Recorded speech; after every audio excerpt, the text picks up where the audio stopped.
প্রিয় দর্শক, আসসালামু আলাইকুম। আমরা বসে আছি যমুনা নদীর তীরে।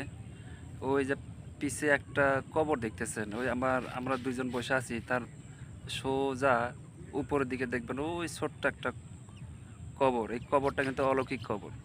এই দেখেন, এটা কিন্তু নদী, পুরা যমুনা নদী। যমুনা নদী কিন্তু ছোট নদী না, বাংলাদেশের অন্যতম বিখ্যাত এবং বড় নদী। দেখেন, এই কবরটা একটা বড় পরিবারের। এখানে যে পরিবারটা ছিল, তাদের শত শত বিঘা জমি ছিল, এবং এলাকার মধ্যে কথিত আছে তারা কিন্তু খুব ভালো লোক ছিল। আমার মনে হয়, দেখেন, এই ভালো লোক হওয়ার কারণে এই কবরটা এখনো ভাঙে নাই। যমুনা নদী কিন্তু প্রায়ই ভাঙে। এই এই কবর থেকে দেখতেছেন শত শত, মানে অনেক কিলোমিটার দূরে নদী ছিল, কিন্তু নদী এই কবরে এসে ঠেকে গেছে গা।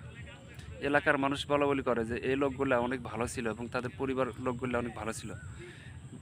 আর ভালো লোকের যে সম্মান দুনিয়াতে থাকতে পাওয়া যায়, এবং মরার পরেও, যে মৃত্যুর পরেও যে আল্লাহ তাআলা অর্থাৎ সৃষ্টিকর্তা যে তাদের সম্মান দেয়, এটা জলজন্ত প্রমাণ।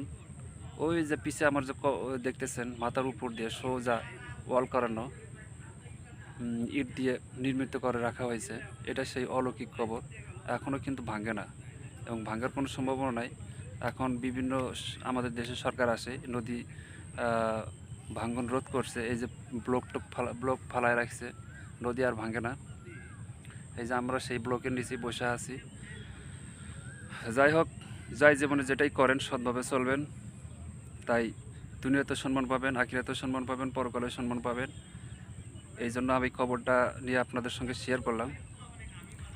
যাই হোক, আমার পেজটা ফলো দিবেন এবং চ্যানেলটা ফলো করবেন, সাবস্ক্রাইব করবেন। সবাই ভালো থাকবেন। আসসালামু আলাইকুম।